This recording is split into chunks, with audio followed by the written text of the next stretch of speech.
Europe, qui serait directement en lien avec les préoccupations des citoyens. Notre deuxième recommandation, elle concerne la création d'un groupe d'experts de la société civile qui chercherait à maximiser l'impact social de la recherche et l'innovation. C'est quelque chose dont on a un peu discuté ce matin. Le rôle de ce groupe, qui serait reconnu missionné par la Commission, il serait entre autres de proposer des axes de recherche prioritaires sur la base des connaissances de la société civile du terrain et en charge également de définir un agenda pour une application réelle de la société civile dans le futur programme. Donc, les organisations de santé qui sont présentes aujourd'hui connaissent bien ce que nous, à Sciences Citoyennes, on appelle la science non faite. C'est-à-dire qu'il existe d'une part la science faite, soutenue, financée, et d'autre part de larges pans de la connaissance qui sont délaissés à cause de l'absence d'opportunités marchandes pour l'industrie. Donc, les programmes de recherche européens passés et présents n'ont pas remis en cause cette distorsion, puisqu'ils partent du principe que la recherche conjointe avec les entreprises est la meilleure voie possible, à la fois pour la croissance, mais aussi pour la société. Ce que nous postulons, c'est que la réalité est différente. Ainsi, si on prend l'exemple des missions, nous prenons le pari qu'une mission qui serait définie par une convention de citoyens ne visera pas le développement de nouveaux médicaments pour guérir 3 cancers sur 4, puisque c'est un exemple qui est pris en ce moment pour les missions, mais qu'une mission proposée par les citoyens proposerait plutôt de considérer le problème sanitaire dans son ensemble, en incluant y compris les aspects de prévention. Ce qu'on voudrait souligner par ces propositions, c'est que l'adhésion des citoyens ne s'obtient pas mécaniquement par de la communication ou autour de success stories que je pense qu'il n'y a pas forcément beaucoup de citoyens qui sont au courant de ces success stories. Au contraire, on pense que les citoyens formés et mis en responsabilité sont capables de prendre des décisions pour l'intérêt général en allant bien au-delà des frontières disciplinaires scientifiques. L'engagement citoyen, on pense qu'il doit intervenir de façon décisionnaire dans la programmation du futur programme cadre, mais également dans les futurs projets de recherche eux-mêmes, par le biais de la recherche participative, entre autres. Un projet de recherche participative, qui est une collaboration entre des chercheurs et des acteurs de la société civile, tout au long du processus de recherche, c'est-à-dire à la fois lors de la définition de recherche, mais également lors de l'analyse, de l'interprétation des résultats et de leur diffusion. Donc ce type de recherche, il permet toujours, c'est toujours une réponse directe à un défi sociétal. Et il permet également l'appropriation directe des connaissances par les acteurs concernés. Donc pour finir, je rappellerai juste que Horizon 2020 avait dédié une partie de son budget à la question de la science with and for citizens, la science avec et pour les citoyens. Ce qu'on peut regretter aujourd'hui dans cette phase de préparation de FP9 qui commence à déjà être bien avancée, c'est que, à notre connaissance en tout cas, aucune recommandation issue de ces projets financés par l'Europe ne sont actuellement repris à son compte pour le futur FP9 et il ne semble pas non plus que les recommandations qu'on a formulées depuis octobre dernier soient reprises alors qu'elles répondent justement à l'appel politique d'un engagement citoyen. Donc aujourd'hui, on cherche à faire connaître ces propositions et puis on cherche à rappeler notre confiance dans la société civile et dans les parlementaires européens pour vraiment rappeler avec force que le futur programme doit prendre une voie grâce à l'engagement des citoyens. Donc quelques mois avant les futures élections européennes, quelques temps avant une probable accélération des dégâts irréversibles pour la planète, il nous semble vraiment urgent à ce stade de mettre toute notre énergie vers un autre modèle de société démocratique.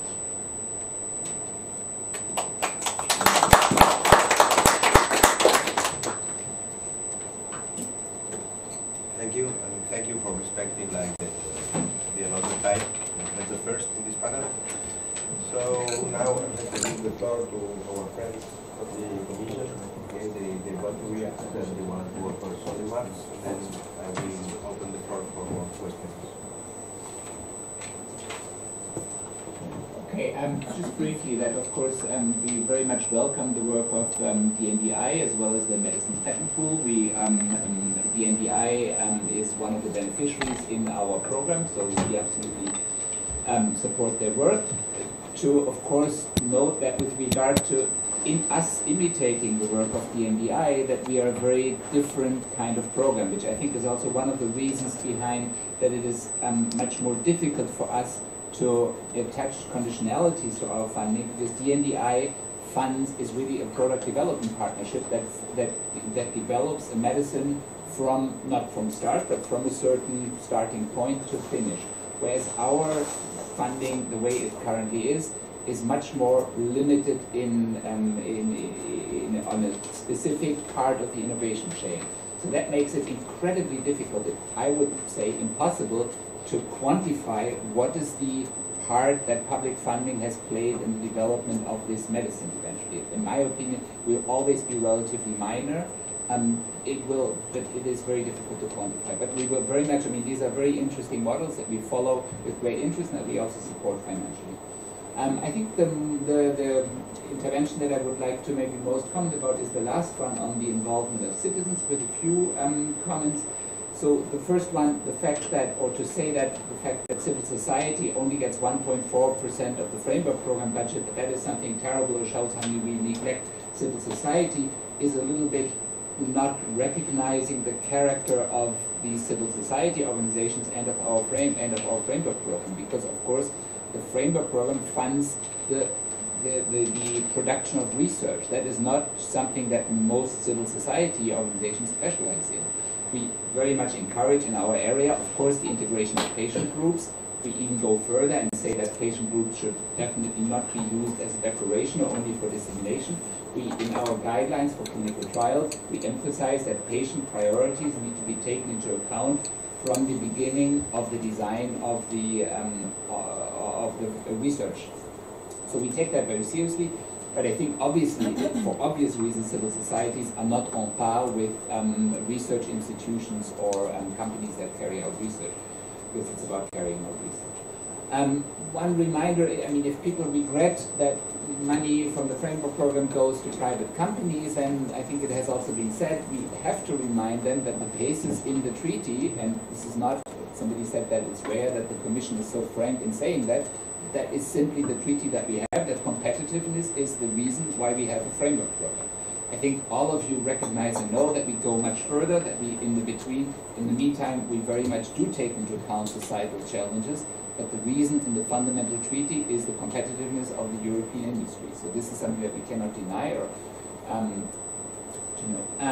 finally, I think the Commission fully acknowledges and sees the importance, and also that we need to do more on the involvement of citizens. It actually comes out as one of the major recommendations of the Lamy Group.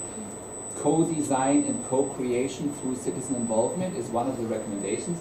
So I think that is clearly taken up. Also, what was meant, design the EU R&I program for greater impact is also one of the major priorities identified by the Lamy Group. My personal concern with this, and I think this has come out also through your contribution, is to do this seriously requires a lot of work, a lot of effort, and eventually also a lot of resources. So this is not something that you can do on the cheap or just by putting out some pamphlets or putting something on the website. This is a very serious work that requires a lot of effort. I'm worried that whether we have the resources to do this seriously. And then, of course, that's really a political choice. Also, very personally, I have to say that I see the value of citizen engagement, but I also see the limits. I believe also in the value of experts. I believe in the democratic decision of citizens to delegate certain decisions to the politicians and to the experts that they mandate with this.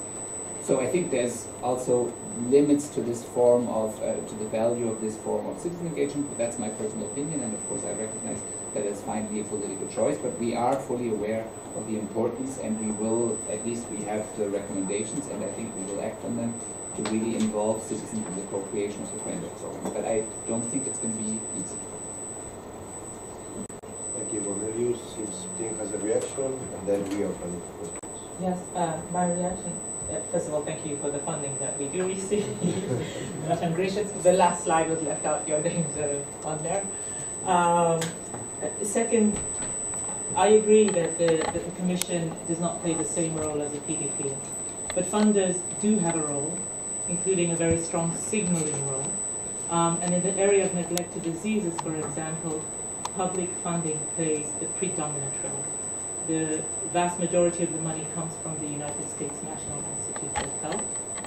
both they and the Bill and Melinda Gates Foundation have asked for Europe to do more to contribute in funding for neglected diseases.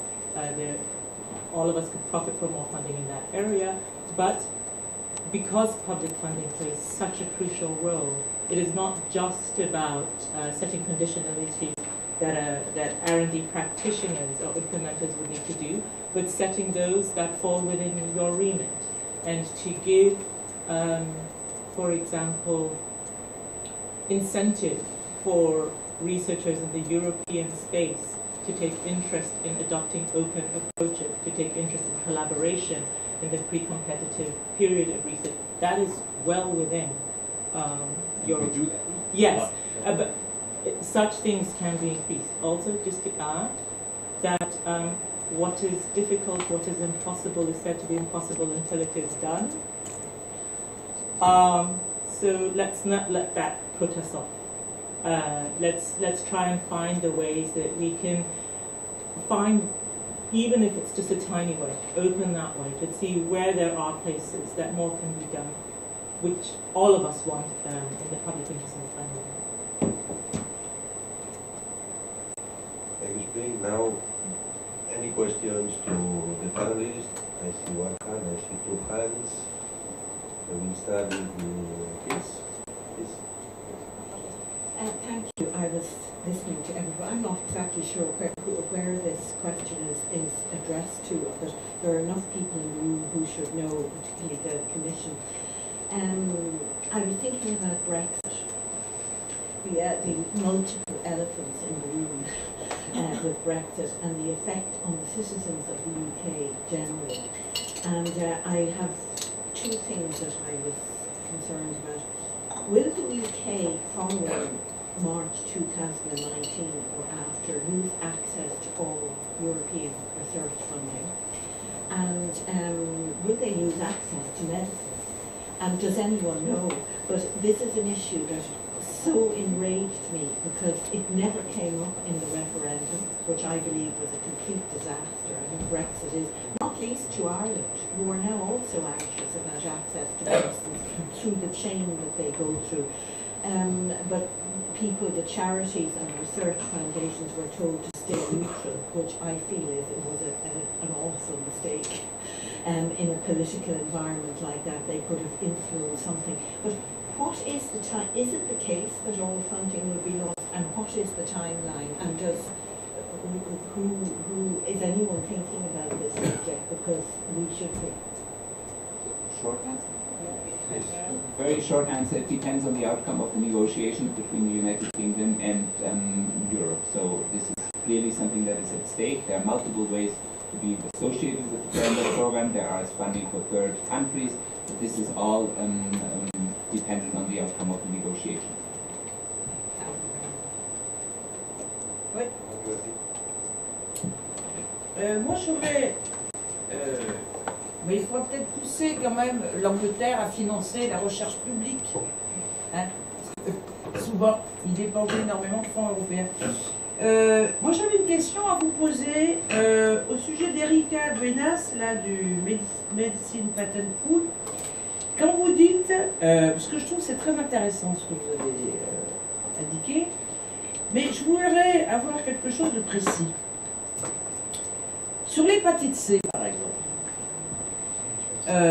nous en France, le médicament est vendu 46 000 € le traitement pour 6 mois. Vous, quand vous faites fabriquer ça au niveau des génériques, vous sortez le médicament à combien? Voilà, ça c'est question. Et puis, deuxième question, vous avez parlé des nanoparticules dans les médicaments. Est-ce que vous pouvez préciser pourquoi vous avez parlé des nanoparticules dans les médicaments? Parce qu'on cherche à savoir pourquoi il y a des nanoparticules dans les médicaments.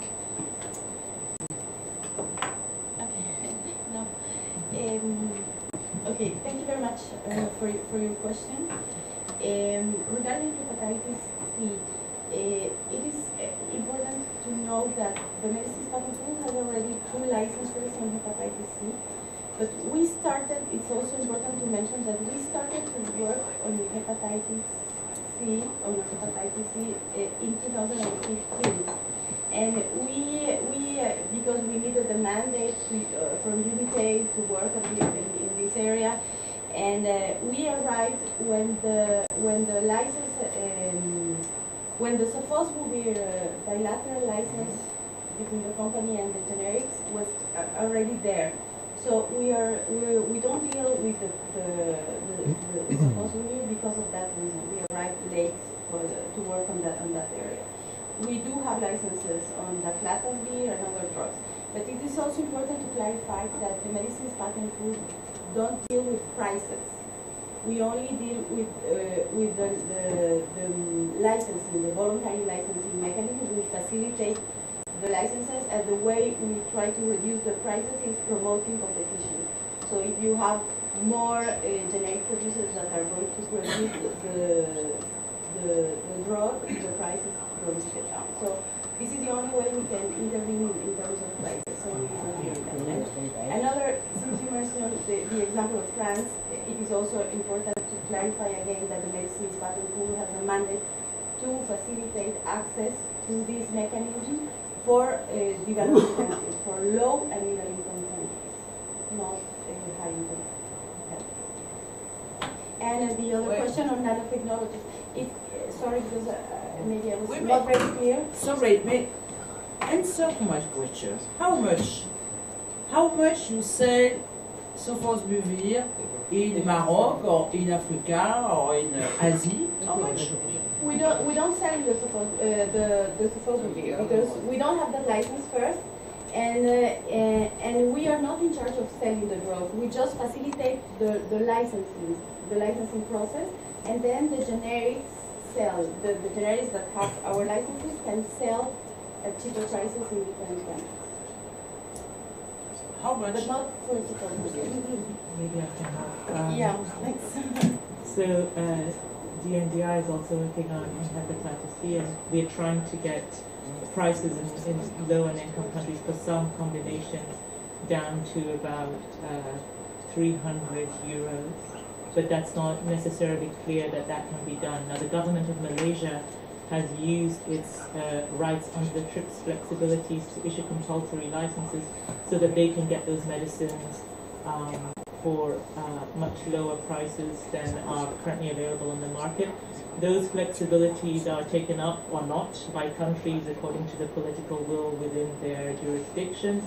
And within the European Union and I believe in the high-income countries, somebody will correct me if I'm wrong, but I believe the decision was taken not to use these flexibilities that would have been available to them, although the Netherlands has most recently said it is seriously considering the introduction of use of compulsory licensing where medicines prices are excessive. That is something that is decided state by state. Yeah, and just to quickly answer your question on nanoparticles. I'm not the expert on that field, but what we signed is an agreement for that university to develop nanotechnologies for HIV drugs. So they are going to, I'm not the medical expert, sorry, but I can send you more information if needed. But that means that they are going to use these nanotechnologies for HIV drugs. But this is just an investigational thing. But since there are patents since the beginning, we are facilitating the use of these patents for the development. Thank you, Erika. And I saw hand there. Could you say your name and your organization? Hello, I'm Apostolos Kalogiannis from Greek NGO Praxis. A question for Erika Dueñas. So you talked about this initiative, Life Price TB, and you said about price initiatives. So it's a step aside from the IP initiatives. Do you see the end result, or is there any conditions of having the result of this initiative bringing medicines within the EU? Sorry, can you... Will the product of this initiative, do you have the vision of having the final product present in the European Union, since it's within the price incentives and not the IP incentives? Yeah, the Medicines Patent Pool is just part of this project. because of the sharing of IP, the need of sharing of IP. Ah, sorry.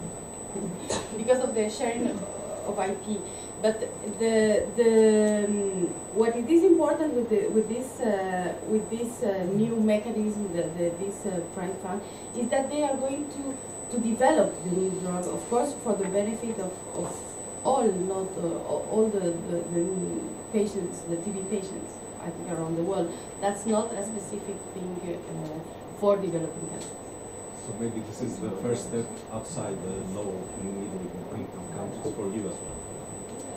Yeah, it is a different project. I just wanted to mention that this project exists, but we are not part of all the project. We just participate for the IP sharing in that project, for the management of IP. But if you want more information about the Life Prize, I'm happy to share with you. I have some information and the contact of the coordinator of the project.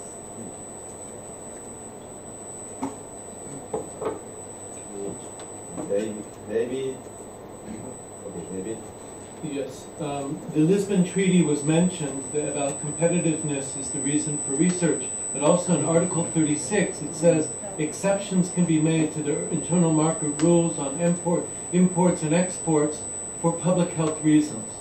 And this could be evoked precisely, let's say, the 900,000 patients of hepatitis C in Romania and many other countries in Eastern Europe who don't get any treatment because of the internal market rules, could be evoked to allow generic competition to save these people who get no treatment in Poland and Eastern Europe, all over, for cancer drugs, hepatitis C, and others. The problem is there is no political, no, not a compulsory license even. There could be a special license, a special non-exclusive license negotiated and the European Commission could study a specific exception. This has been done by lawyers, and I've read the report. It's possible to do a specific exception to the internal market rules, saying, well, the public health system, obviously not sold around, not in the pharmacy, the public health system can do it. So there are ways around it. What there is not is political will to save hundreds of thousands of lives in Europe. There's no political will. I know that public health is mainly a national competence. But the question of intellectual property rights, internal market, is EU competence. So there are ways around it when there is a will to do it. Unfortunately, our patients in Poland, Romania, etc., just don't get treatment. They give up. They're resigned to the fact they're never going to get the best treatments, and it's only for the rich. And we're talking about millions of patients inside the European Union. And this has to do with the innovation model, it has to do with the circulation, it has to do with the generic drug industry. So obviously that's why countries, groups of countries in the Mediterranean, even in Luxembourg, Belgium, and Netherlands, have gotten together to try to do joint procurement, to pressure, to have a better strength in negotiating. But what's really surprising is that the European Commission on these issues, and this has to do with research, this has to do thirdly, doesn't even research the possibilities, because this would be, for example, could be done with the 1 million or less research on the possibilities, the legal and technical feasibility and possibilities of researching how you could have a special type of license in an EU country or in a group of countries where access to a specific drug is practically zero or near zero. And I think those are the kind of things that need to be researched in the research program as well. It has to do with society, it has to do with citizens, and it seems like that's totally outside the box. I see that you guys are really more inside the box than the pharmaceutical industry itself, because they're much more viable to talk about this, and you're so inside the box of competition, of jobs, and economic growth, that anything outside is invisible. I'm sorry to say.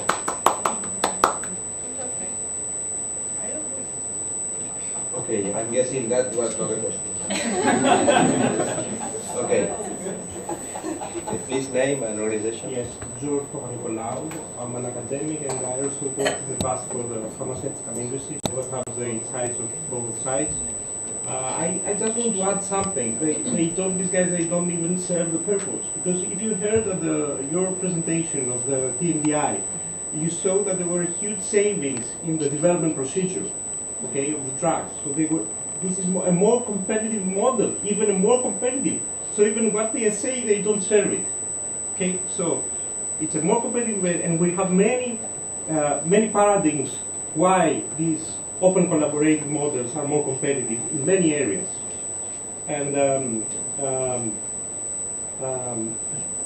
well, there's one more thing I want to say. But anyway, I want to make this statement. It's not only for the in the pharmaceutical industry, as you well know, there is the Eroom's law, a reduction of productivity in the investments of the pharmaceutical industry. So how are you going to cope with that? We need a model change. And these guys are giving you the paradigm, the new paradigms. We should invest on that to be more competitive, even more competitive.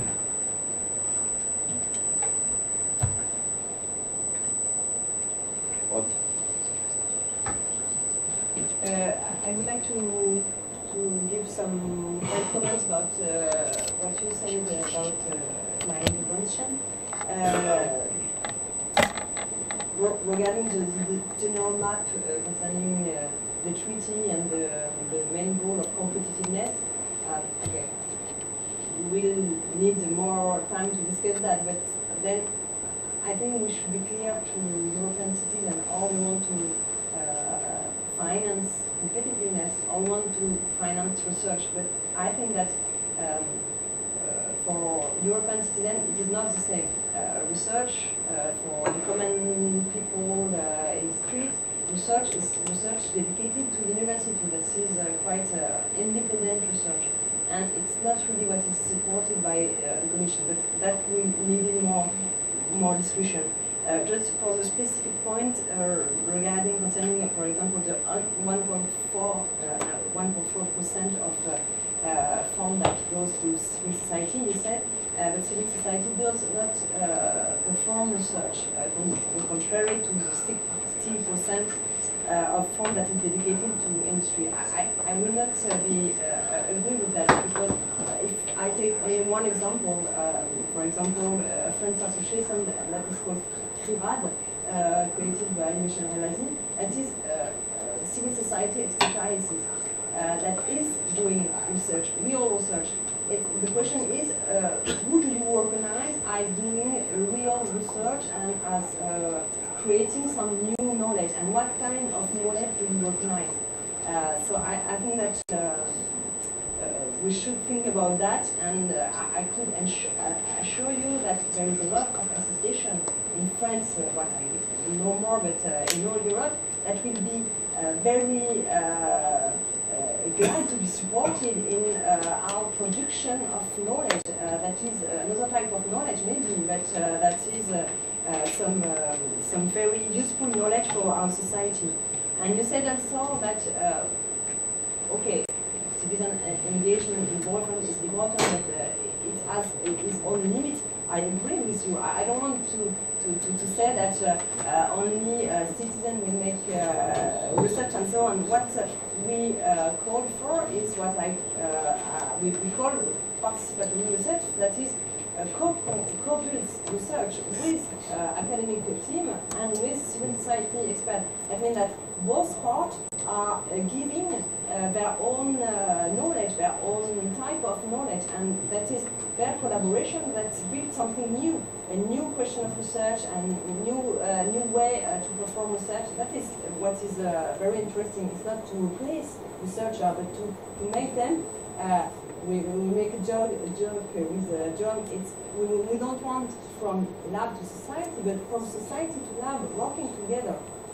And just also for this question of citizens taking all the place in the research, that's not the case, but also in the example that we give and the recommendation that we have concerning citizen convention, we want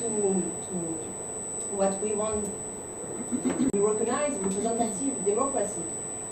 Citizen convention is just a new tool in our all democratic panels, and it's sure that for us, at least, people that are elected, that are in our parliament, are the ones that should have the final word.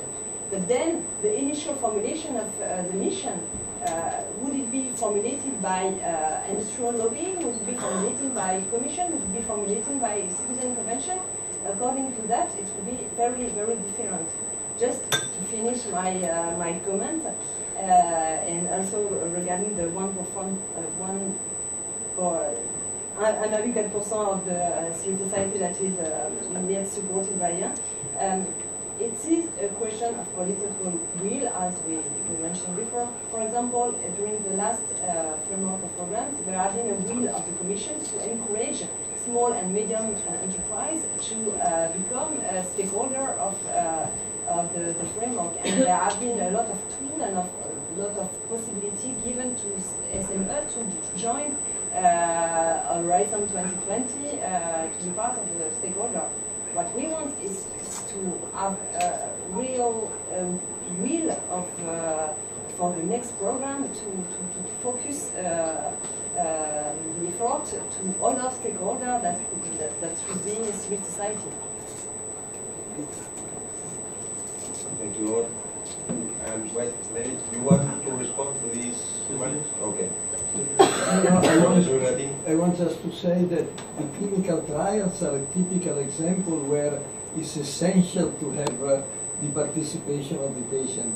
Here too there is a lot of need for independent research, because the possibility to explain in a way the industry is interested only to the recruitment of patients, but the independent researchers are interested to have the participation of the patient, and therefore to explain and to help them to understand the uncertainty of the studies that are carried out. There is a lot of education that can be present and also of interaction in a clinical trial. This is an example where we should improve the communication. In most of the cases, the participant gets a lot of pages where everything is described in a way that is completely ununderstandable for a normal person. That's one of the examples where the participation of the citizen not only it's important, but it's essential, because if they understand what they have to do and how it's important their participation and the respect of the protocol, etc., this is really a very good interaction between science and the public. Thank you, Professor Garattini, Spring, and then Martin. Could I just add another dimension to that, because we've triggered something before. For DNDI in our sleeping sickness project that we're doing with another partners in the Congo, in fact, the Democratic Republic of the Congo, to be specific, what we found was involving the community from the beginning in the design of the eventual target product, and not just in the clinical trials, which of course they participated in, but involving them in the entire process has made the project a success, and makes it very likely that when the medicine is actually out on the market, that the community will use it, that they will use it correctly, that they have a stake in making sure that everybody around them uses it correctly, and that it is acceptable, because from the beginning they determined what would work in the rural communities in the DRC. And so that's something we have actually learned. I mean, we didn't always approach research this way, but it has now become part of what we call our target product profile. It includes them in answering questions like what is acceptable, an acceptable dose and frequency, and treatment form, in addition to cost, also what safety and tolerability levels are acceptable for different communities. Yes, just a small remark about your point that it was going to be a lot of work to involve citizens, and you're absolutely right, and all the more that EU citizens are a pretty rare commodity here in Brussels. I mean real ones, because most of the citizens you meet, are paid by someone to say something. Make good. And I completely concur with everything that's been said previously, is that it really takes a lot of time to to find, you know, something that looks like your appropriately representative community of real citizens. So there's just a warning is that, and if I can add another remark, the typical way of large institutions to deal with this is to put the burden on the individual. So you file a declaration of interest, and hopefully the person doesn't lie and doesn't forget anything. I think if you want this program to work, you have to go beyond that and actually do a bit of screening yourself. But I mean, I'm venturing here into territory I don't know very well, but that Sciences Citoyennes knows much better. So I'm stopping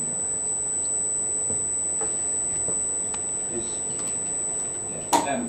Just very briefly also to say that I think there were many good points that you made that indeed I recognize it is indeed a question of political will, of course, also. To make clear, of course, that what is uncontested is that civil society organizations are eligible to participate as anybody else, and that of course then it depends on the judgment of our expert panels, and then you can question the instructions or the composition of the expert panels. But to emphasize again, maybe the main message, we very much not only welcome, but really emphasize the need for involvement of patient organizations, in our case, in the and as I said, also completely concur with Spring in saying that it is not only for the dissemination of the results, that it is on the conception of the research from the beginning, very aware of patient preferences, patient needs being taken into account, and not only what the experts think are patient preferences. There are some good stories of surprises that clinicians have had when they really go and ask the patients, and so we're fully aware of that. We emphasize that in our guidelines, so we do at least a part of that. And also, yeah.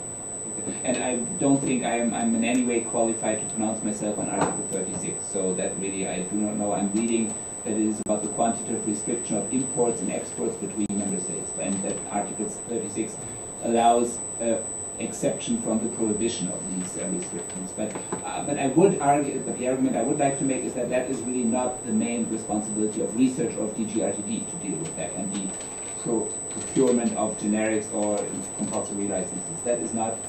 But to research how to provide affordable access in alternative ways is part of a major societal challenge. Okay, so Martin had us to the floor. Anyone else? I'm sorry, it's just because it's a point I had forgotten, but it is rather important in the light of what you just said.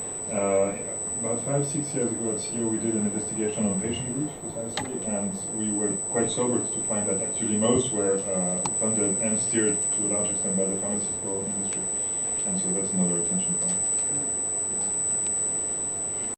Please identify yourself and your organization.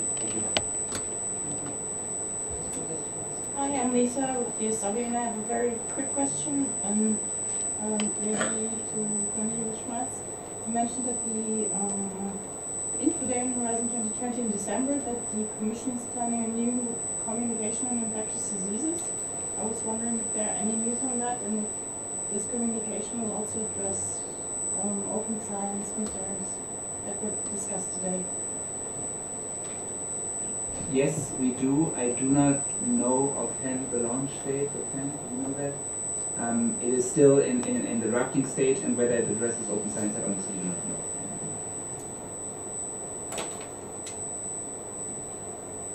Sorry, but it is in the first half of the year, so it will be planned before the summer. Okay, before giving the floor to Madame Rivasi for the closing remarks of the event, the organizers, so Kardashian International and the Common Network, would like to thank all the panelists, especially those who traveled very early this morning, really early this morning. All the MEPs that have been with us along the day, and especially the resistance who have helped us for the last 3 months, and all of you who came to this event and fed this dialogue. And I have to acknowledge Cornelius, who not only came but engaged. And that's something I think it's important. I mean, the response, so that's something to be commended. I would like to, before Nessa closes, I'd like to thank Jiaoming, who is really the key person in organizing this event, and the assistance of Lola Sanchez, Jacob, the assistance of Michel Maxence, who's over there, and I don't know if it was Mario or someone else in your office, Nesta, who worked on this. Who was the assistant? Gabriela. Gabriela, I'm sorry. Thank you very much for all your great effort in organizing this. Thank you.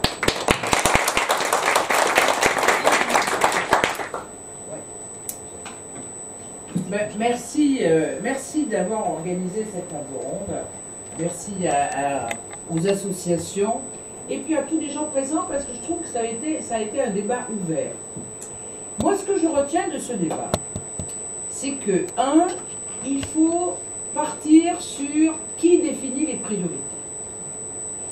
Et en tant que j'étais rapporteur sur l'EMI, moi, mon gros souci, c'est que tant que c'est que la Commission et l'FPIA, c'est-à-dire le regroupement de tous les laboratoires pharmaceutiques, il nous manque des acteurs dans la prise de décision qui sont des experts, soit des experts des ONG, soit des experts universitaires, mais il nous manque un troisième pôle qui représente en quelque sorte la société civile.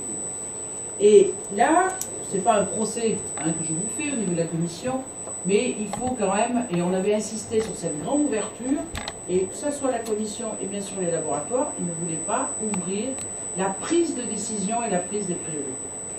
Donc pour moi c'est important et ça a été souligné tout à l'heure par la chercheuse sur qui définit ces priorités. Ensuite, il y a toute la partie transparence. Si on dit que la connaissance est un bien commun, il faut, alors c'était vous d'ailleurs qui avez parlé des priorités, il faut absolument qu'il y ait un open access.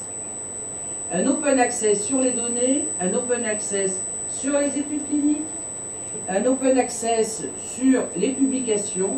Et là, je pense que la Commission et le Parlement, et en tant que législateur, il faut qu'on fasse avancer les choses. On peut le faire en disant, si on donne de l'argent dans le cadre du programme cadre, il faut qu'on ait un accès aux données, on ait un accès aux études cliniques, même si les laboratoires ne veulent pas les fournir. Mais il faut une conditionnalité. Vous savez, on s'est beaucoup bagarré avec l'Agence européenne des médicaments pour que ça soit comme l'agence américaine, ça soit publié sur Internet. Et vous savez que les laboratoires ont attaqué l'Agence européenne des médicaments parce qu'ils avaient osé mettre en place des études cliniques. Donc ça, pour moi, cette transparence, c'est capital. Et aussi, et là, la Commission doit aussi intervenir, sur combien ils ont mis pour la recherche et le développement. Vous savez que ce sont des données complètement opaques. On n'arrive pas à savoir sur une molécule combien ils ont financé. Et ça permettrait de voir quelle est la part du public, quelle est la part du privé. Bon. Ensuite, moi, vous n'en avez pas parlé, mais je m'interroge sur les autorisations mises sur le marché des médicaments. Parce qu'on est sur un système qui est complètement open. C'est-à-dire que plus vous avez des molécules et vous avez l'autorisation mise sur le marché, plus vous avez des rentrées au niveau de l'Agence européenne des médicaments. Mais ce n'est pas des mises sur le marché avec une valeur ajoutée du médicament. Or, soit on tombe, vous voyez, dans cette pléthore de médicaments, parce qu'il y a des milliers de médicaments qui ne servent à rien. Il n'y a pas de valeur ajoutée du médicament par rapport à ce qui existe. Donc, moi je propose, et là il faudrait voir avec la Commission, qu'on discute avec l'Agence européenne des médicaments, mais ça c'est au législateur, vous voyez, à pousser, que oui, pour une autorisation mise sur le marché, s'il y a une valeur ajoutée. Sinon, on tombe dans les MeToo, vous avez parlé des MeToo, on tombe dans une pléthore de médicaments qui ne servent à rien. Et ça, c'est de l'argent gaspillé. Vous voyez? Alors qu'il faut l'orienter sur la demande et les besoins. Ensuite, je suis assez sensible pour qu'on mette les études cliniques un peu à part. Jusqu'où vous avez. Parce que, que les études cliniques soient faites que par les laboratoires, ça nous pose des problèmes après sur la pharmacovigilance. Il faut qu'il y ait de l'argent, et là, au niveau du programme 4, sur des études cliniques indépendantes. En plus, sur des études cliniques adaptées aux gens. Regardez, on fait des études cliniques sur les hommes. Or, on sait que les femmes n'ont pas la même conséquence, en quelque sorte, du médicament. Donc, il faut faire des choses beaucoup plus pointues, et ça c'est la recherche qui va le faire. Mais vous voyez avec des études cliniques quand même beaucoup plus indépendantes que ce qu'on a. Et sur les orientations, moi je reprends l'OMS puisque c'était très intéressant vos interventions au niveau. Et quand je vois que l'OMS dit l'épidémie de cancer qu'il y a à l'heure actuelle, c'est un problème majeur. Donc là, il y a une orientation de la recherche à faire sur les perturbateurs endocriniens. Regardez-moi, en France, je m'occupe beaucoup de médicaments. On a 3 millions de cancers de la thyroïde. 3 millions. Alors, on va faire des médicaments, les Votirox, etc. Mais pourquoi on a 3 millions de cancers de la thyroïde? Donc, vous voyez bien que là, il y a un côté préventif à faire pour expliquer pourquoi il y a autant d'épidémies. Est-ce que c'est les perturbateurs endocriniens? Est-ce qu'il y en a eu certainement dû à Tchernobyl et c'est retombé? Mais en fait, ça n'explique pas l'explosion des problèmes thyroïdiens. Donc, vous voyez, au niveau du programme cadre, il y a cette partie prévention et cette partie épidémique est terrible. Alors maintenant, sur l'accès aux médicaments, moi je crois que les expériences qui ont été données par DNDI et puis par vous, c'est qu'il faut faire sauter ce brevet. Que les labos disent on a besoin du brevet pour rentabiliser, je suis d'accord, mais si la part de recherche et développement, elle est sur la recherche publique, où il y a un pourcentage de la recherche publique très important, eh bien, il faut conditionnaliser ça en disant, eh bien, il faut ouvrir, il faut que les génériqueurs puissent fabriquer ce médicament, parce que pourquoi je vous ai titillé sur l'hépatite C? C'est que quand on voit ce qui se passe en Roumanie, en Pologne, en Italie, en Espagne, en France, il n'y a pas un accès pour tous à ce médicament. Il est trop cher. Alors soit la commission, j'ai interrogé plusieurs fois votre commissaire, se retranche en disant c'est pas bon, je peux pas, j'ai pas de souveraineté, je peux pas intervenir. Mais il y a d'autres solutions. Et là, il faut, et là je rejoins Hammershaimb pour dire trouvons des solutions pour que ce brevet, en plus c'est un très vieux brevet sur le Sponvivir, on puisse le faire sauter pour qu'il y ait un accès. Bien sûr, dans les pays en voie de développement, c'est ce qu'on fait, mais aussi en Europe. Parce qu'on parle du Sofosbuvir, mais regardez les molécules sur le cancer. Il y a des molécules à plus de 100 000 €. Vous allez soigner qui? Et moi, je suis très européenne. Je voudrais que la Commission nous fixe des axes. On veut l'accès pour tous aux médicaments, quels que soient ses revenus. Eh bien, si on fait ça, il faut que vous trouviez des outils pour permettre que ce ne soit pas les laboratoires qui fixent le prix des médicaments.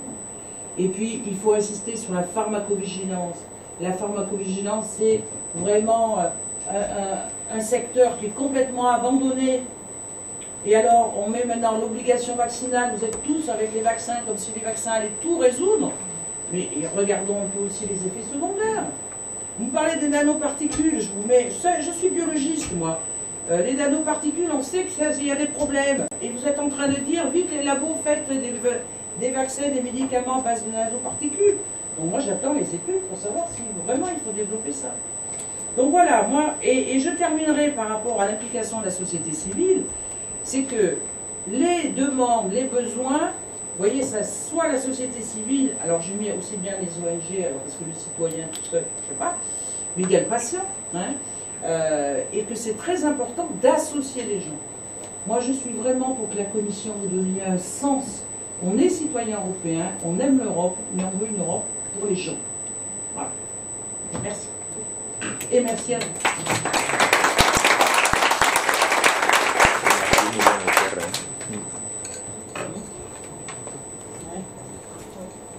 Thank you all. The discussion will continue, will go on, and we expect that the Framework Program 9 will have new ideas and innovations, and I'm sure it will not be more of the same from the perspective of a health-driven citizen agenda. Thank you.